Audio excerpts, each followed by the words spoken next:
Hello and welcome to another edition of Fix It with Kronk.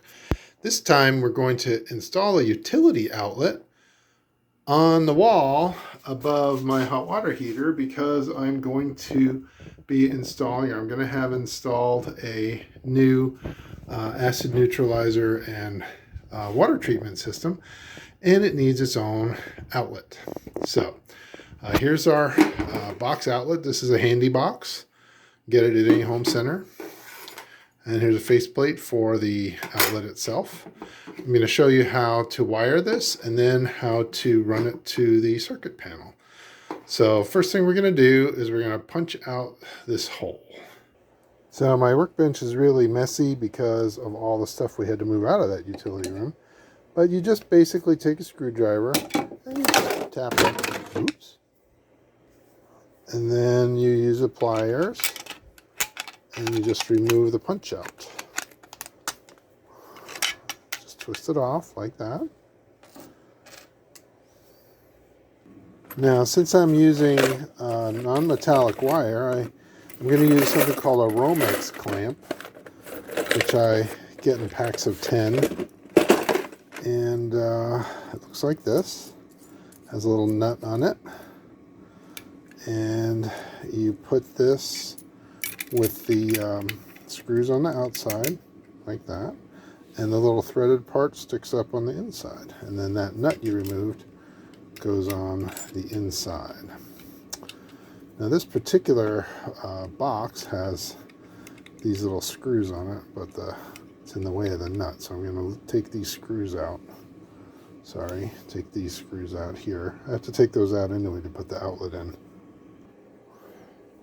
Okay, so I took the screws out, and this little nut thing is on the inside of the box, and tighten that in.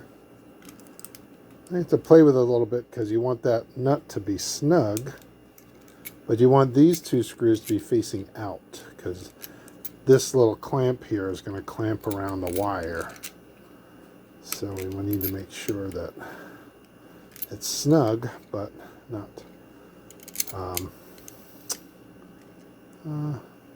okay, I'm ready to go.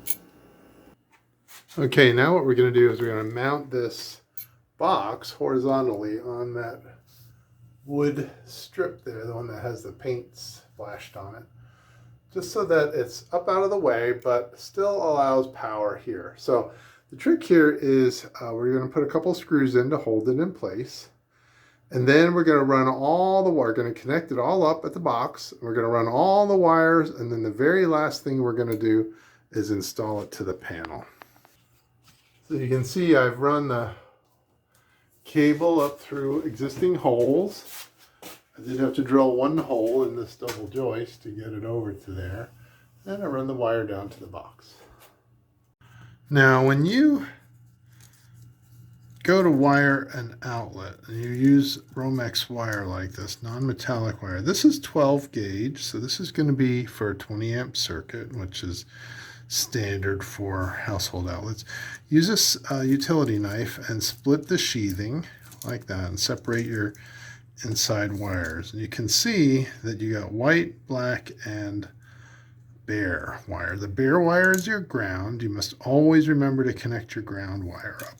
And on the outlet, on the duplex, the ground wire is green. So think green and ground. Okay, so you'll bend a little loop around that and wrap it around there. And then you'll notice that there are screws on either side. There's brass colored screws on one side and white colored screws or silver colored screws on the other side. This is important because the black wire will go to the brass colored screws and the white wire will go to the silver colored screws. You always have to remember that. It's very important. So, and on this particular outlet, we can turn in one set of screws since we're only going to hook up one wire, and we'll connect the wire up to the other side, the other set of screws. So you see here, I put the ground screw on the green wire. Notice the direction that I've bent the wire around. You want to always do it in the direction of the tightening of the screw. So I'm going to tighten this screw down, and if I tighten this, it will cause the loop to get tighter. If you have it facing the other way and you tighten it, it will make the loop get looser, and we don't want that. We want a tight grip on that. Okay, here it is all tightened up. You can see that that nut or that screw is very tight on there. I also tightened in one of the two sets of screws here. Now on this stuff here, we're going to use a wire stripper, which looks like this.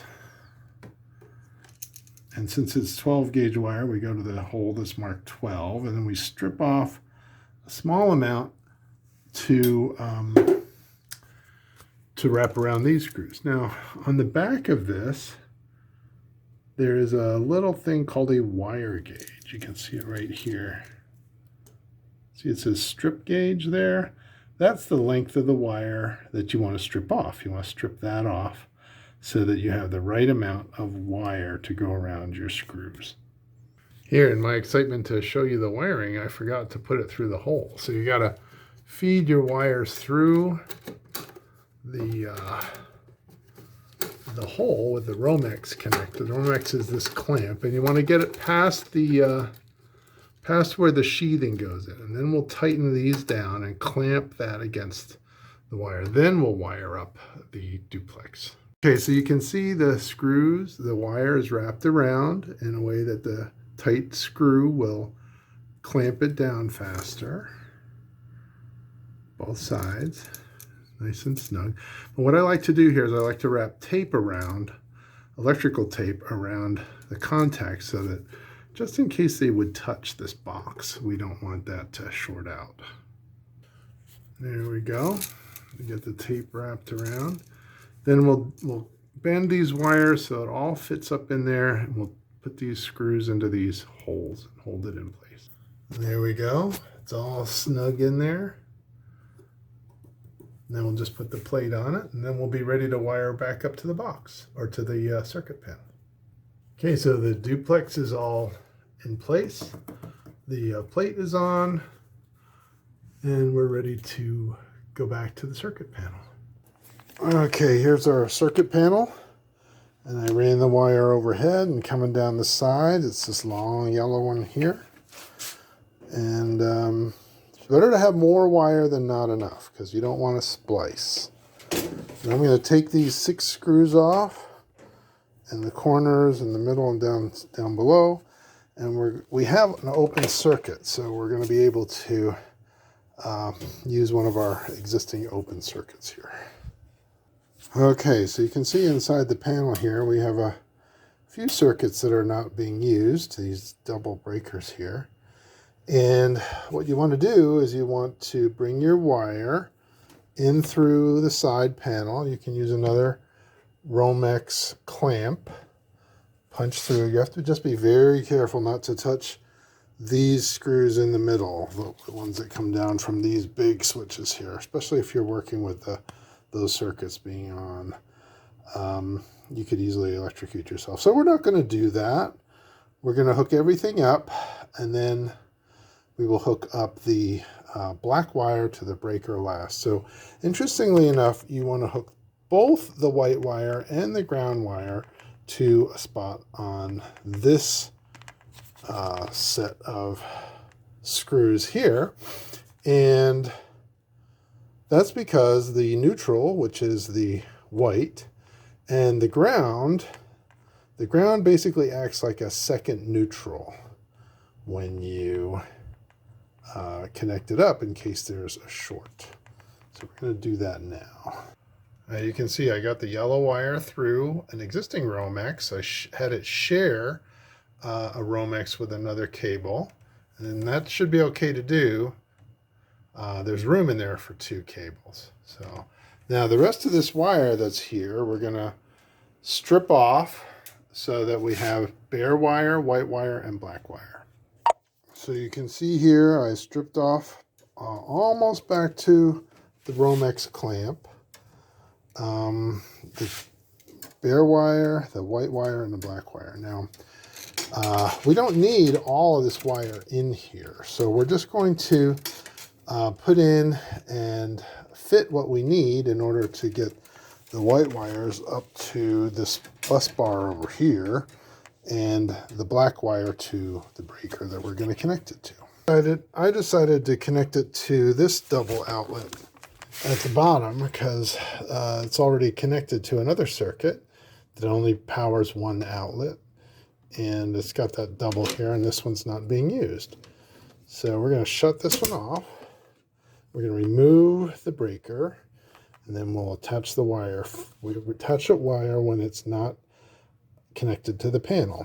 So in order to remove the breaker, you just tip it out. And now that circuit breaker is no longer hot.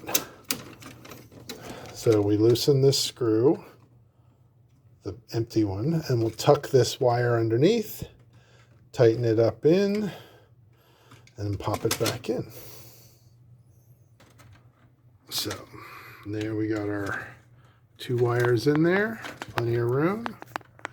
So in order to do this properly, there's a hook on the bottom here, and that hook goes into this outside hook first, and then it tips down into the center pole there and pushes down in. So you want to tuck it in first and then snap it down in place. Both of those circuits can go on, and we'll use a sniffer to see if the outlet is hot. So here's our outlet, here's our sniffer.